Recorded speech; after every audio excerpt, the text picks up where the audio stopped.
Guys, interesting little exercise that I saw on Twitter, and I'll be honest with you, I've just straight up stolen it. But box to box football, me and James, we are going to pick a starting 11 from the current Premier League top 11. That is on the right of the screen here. Arsenal, Man City, Liverpool, Villa, Spurs, Man United, Newcastle, Brighton, West Ham, Chelsea, Brentford. You get one player for each team. So as much as you might want Ruben Diaz or Kyle Walker or something, you're giving up Erling Haaland, Kevin De Bruyne, Rodri, these kinds of guys. So this is actually a much more difficult exercise than you think it is, because you have to look at team strengths, because at some point we need a Brentford player, a West Ham player, a Chelsea player, a Brighton player in here as well. So we'll go team by team. James doesn't know my team. I don't know James's team, and we'll just figure it out from here. So my goalkeeper, I've gone from Alphonse Areola at West Ham. James has gone for Emiliano Martinez at Aston Villa. James, what's the thought process with Martinez, apart from the fact that he's a World Cup winning goalkeeper? He's a World Cup winning goalkeeper. Jack, one of the best goalkeepers in the league, a goalkeeper that probably deserves a bigger move, but right now Villa are flying fourth place in the league, and Jack could be even higher right now, and he's playing very, very well. The only issue with him, he does have a mistake in him, but if I'm looking for goalkeeper to goalkeeper, I'm taking Martinez over Areola, so I'll be happy. So I'm happy with that one. And I think you and I both probably feel like wasting a big ticket item like an Alisson, Edison, one of these guys is probably not very well spent on a goalkeeper, because there are some really good ones a little lower down the list as well. Areola, for me, has been a really, really impressive goalkeeper for me so far this season. And generally speaking, has a lot of talent and hasn't really had too much of an opportunity to showcase that talent. I feel like this season we're seeing him, and he's actually been really, really, really good. Right, James, let's look at how we did at left back. I've gone for Pervis Estupiñán for Brighton. You have gone for Luke Shaw, Manchester United. Man United, obviously a lot of like high paid players, big transfer fees. I know obviously the performances aren't there right now, but using that on a left back, what's your justification? When I was doing it, I realized I haven't picked a Manchester United player yet, and Right. two players left, and a Manchester United player was there, and I could have put Bruno, but I chose Luke Shaw from the fact of that the other fullback I wasn't as comfortable with, and Luke Shaw, when he is on his day, he is one of the best in the league and possibly one of the best in the world, Jack. So I'm quite happy with that. Estepinian has been really good for Brighton, but Jack, I'll take another W there too. I Yeah, like to yeah. think it's 2-0 at this moment. It might be Full the rest of the 11 still has to unfold. I'm not going to lie to you. My West Ham and Brighton slots I wasn't super big on. For me, by the way, my shortlist was, I think, Estupinian. And then I was looking at Mitoma. And then obviously the other one, James, quietly having a really, really nice season. Evan Ferguson as well. I think 6 goals in he's only played about 600 minutes of football. So very good goals to minutes ratio there. Right, James, let's do both of our centre backs here. I've gone for William Saliba and Van den Ven at Spurs. So North London centre back partnership. You've gone Van Dijk and Saliba. So Arsenal, Liverpool tickets, both used for your centre back pairings there.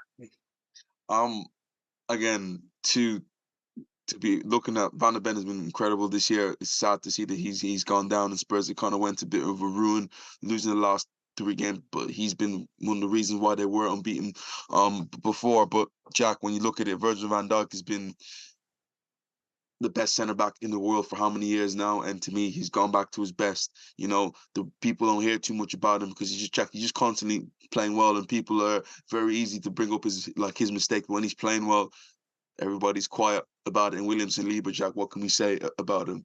You know, arguably, you know, on like potential wise, people are looking at it like a Virgil van Dijk, a Rafael Varane kind of combined into this guy, and hopefully he can meet the expectation that everybody has for him. So yeah. Saliba and Van der Ven were actually 2 of my really easy picks here, actually. I like James Maddison. I like Son. I like Kulusevski. I like, you know, a lot of the guys that Spurs can potentially offer. Even thought about Vicario in goal as well for a second. Saliba was really easy. I love Martin Odegaard. You know how highly I rate him. Bukayo Saka is obviously one to think about. Martinelli. It's actually a lot of ways you can go with the Arsenal team, especially with Rice in there as well. Thomas Partey on his day is really, really strong. But I think Saliba is just a standout and gives you good value at that centre-back spot for the Arsenal ticket. If you're picking Liverpool, to me, it's only got to go one way. And as much as Van Dijk's not a bad backup option, I think you know where I'm going with my right-wing pick. Right back, sorry, James. I think this, again, was also probably quite an easy, similar to Saliba, quite an easy pick. Kieran Trippier, what a revelation he's been over the last 2 years. Jack, just the one thing about Kieran Trippier, always known him for his ability going forward, Jack.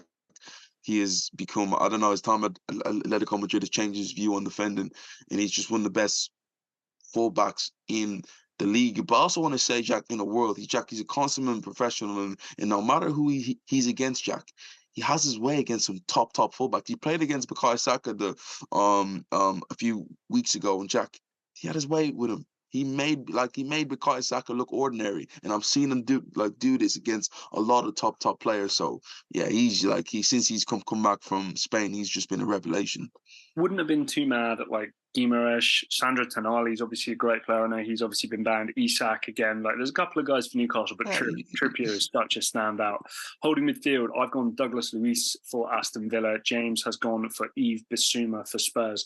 I think I've got basically how this season's panned out. I know Ollie Watkins done well, but Douglas Luiz might be Villa's best player, so I'm happy with him there and holding midfield. Go ahead. Yeah, but Jack, Bissouma, first of all, Douglas Luiz is a bit of a box-to-box guy, Jack. He's a bit of a guy, makes late runs to the box and score a goal. Jack, are you cheating there right now? Are you cheating there, no? Because Bissouma has been sitting last year. He was kind of not given just trust by Conte, and this year, Jack, he's come in and just bossed some games this year. I remember seeing him at the Emirates, Jack. He was sensational. I was thinking, wow, that's a player that, like we've seen Brighton Spurs fans have really got to see the best of him. Yeah, like he had the injury and like the suspension. It's been a bit like stop-start for him at times. But Jack, when he has been on it, oh, look at it. He's even changing it now. No one saw that. I'm happy. I'm happy with Bissouma sitting there protecting my midfield. I mean, my midfield in my defense. And Douglas Luiz has been fantastic. Like, let's not, beat around the bush. I think if Arsenal are coming in for him in January, which if rumours are to be believed, that's going to be the case, Villa are going to ask for a pretty penny, and he's deserving of that right now, especially at his age and what he's shown so far this season. He's been great. So for me, again, couple of Villa players, especially Ollie Watkins, that were tempting, but I think using it on Douglas Luiz was okay. Kevin De Bruyne, James has gone. You've Aston Villa, Kevin De Bruyne. Yeah, let's do both midfield spots. Yeah, I have put Aston Villa. Aston Villa wish. There we go. So James, I've done my 2 Manchester tickets on De Bruyne and Fernandes. I think both of the fan bases would probably say their best player, respectively. Again, Bruno Fernandes, his chance creation is very, very high always. His assists, his ability to get goals, clutch goals and stuff. I know he's very polarizing. I think it's the best way to describe him. Lots of people hate him, but he is also loved by the Manchester United fan base. And Kevin De Bruyne, what else do we need to say? Again, especially on this channel, I feel like we talk about it far too much.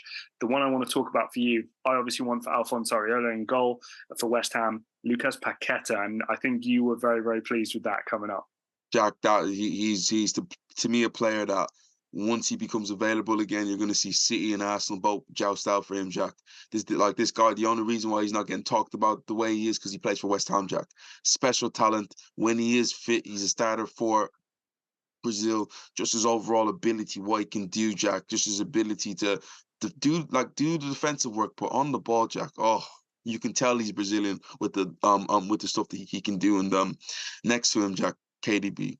I'm not going to speak about who he is and like, to me, what he does there. But my interesting thing about KDB is that I don't know what he's doing. Has he got like a haircut or something like that? But he's looking mad pretty nowadays. Before he looked like, Macaulay Culkin, and now he's looking crazy mature, looking pretty. It seems like he's taking the time up and really glamored up. The money's really gotten to him. He's looking pretty. I don't know if that's a good thing for the Premier League. I don't know, because if he comes back, it could be curtains, Bit of a Ronaldo glow up happening there. 100%. Let's look at left wing, and James, I'll be honest, I remember you saying who you had at right wing. So let's talk about Raheem Sterling. Let's talk about a guy who, for whatever reason, and again, we can maybe drop that racism word that we like to use, but doesn't seem to get the credit that he ultimately deserved as one of the greatest to ever play in this league. 100%, Jack. Just when he's on it, you literally say, wow. You know, and this year, absolutely smashing it. Granted, Chelsea have been in the mud this year, but he's been one of the shining lights. As people are always going to want to mention, like, the record for Chelsea is what really is affecting people's opinion on Raheem Sterling overall. He's scoring free kicks, Jack. He's beating people. You know, he's creating chances. He's scoring goals. You know, just playing outstanding football. And the player that, to me, I tell you what makes him so gives me hope with Raheem Sterling, makes me happy with him. He can play either flank. Right. If you want him to play on the left and couldn't side, he can do that. If you want him to play on the right and go down the line and like get balls flashed across the box, or like have cutbacks, he can do that. He can do a bit of everything. While a couple wingers here are just completely one-sided. But yeah, Sterling is a player for both of us when he is available. And plus, let's be honest, only one of Chelsea's players who like you want to actually pick. Yeah, the you know, and even somebody like Enzo Fernandez or Caicedo or not pulling up trees. Even fullbacks and stuff. Like, I know Reece James and Chilwell on their day are great, but I think there's a really clear Raheem Sterling pick for the Chelsea one here. James, let's finish out our wing position here. You have gone for Kaoru Mitoma from Brighton. I've gone obviously for Mo Salah, Liverpool. Why does Mitoma make your team? Gone off the boil a little bit recently. Yeah, he has gone off the ball, but I just love his dribbling ability, Jack. In terms of you just being able to take on a man, there isn't too many better than him in the league, Jack. Just absolutely sensational. His ability to go both ways, his drop of the shoulder, how fluid he is, Jack, to change direction. I just love players who move well in terms of you being able to run to the right, run to the left. Sensational at it. Does he offer what Salah has? No. Is he Mo Salah? No. Will he ever be Mo Salah? I very much doubt it. Maybe, but it's just hard to compare anybody to what Mo Salah is. But from what I was able to pick, he's one of my favorite players to watch. And Mitoma, when he is on his day, unstoppable. Yeah, again, guys, I know a lot of you who've watched this for a while will know my turbulent relationship with Mo Salah, but seriously, and I do really mean this, and obviously have been made fun of a little bit. The last year, 2 years really of Mo Salah that I've seen have been the best we've ever seen. And those weren't a guy who was record breaking and doing all this crazy stuff. It's a guy who actually has had to adjust what works best for him, to move into different areas of the pitch, to do things he may not want to do for the betterment of the team. And also sometimes to pick up that whole Liverpool team on his back and say, I'm that guy and I'm going to score this absolute worldie to give us 3 points or to rescue us a draw. He's become that type of pro and that type of professional. And again, at this point, if you've watched our other video on the Premier League 11 that's going to win you a title, he was in my team and James's team as well. So, James, let's round out the striker position. I have gone for Ivan Toney at Brentford. You have gone for Ivan Toney at Brentford. Pretty good value there, wouldn't you say? Again, Brentford was a hard one to pick. Trying to find somebody there. I forgot his name. Or what? Norgard was the only other one, or Ethan Pinnock, I think, was the only. No. He plays on the right sometimes. Oh, Brian Mbeumo. Yeah, and Mbeumo was the one that kind of falls into my head, fell into my head. He took too much of a high value position for me, where I was like, I don't know if I'm going to put Mbeumo. You know what? He can play as a striker, but because he drifts out wide, you're right there. That kind of put me off there. But when Tony's fit, he's one of the best in the league, and just especially for a team like Brentford, he's one of the first names you'd be like, okay, he could get into most teams in the Premier League, Jack. So yeah, I'm quite happy with that. Guys at home, let us know what you think. James and I, relatively different. I mean, a couple of, Kieran Trippier I'm seeing, Saliba I'm seeing, Kevin De Bruyne, Sterling, Ivan Toney. But apart from that, differences across the board. Would love to know what you guys come up with. If me and James have missed a really, really obvious one, you're 11 in the Premier League from 1 through to 11, one player for each team. What can you come up with? Drop a like on the video if you want to help us out. If you want to help us out even more, hit that subscribe button, become one of our first 1,000 subscribers. And until next time, we will see ya.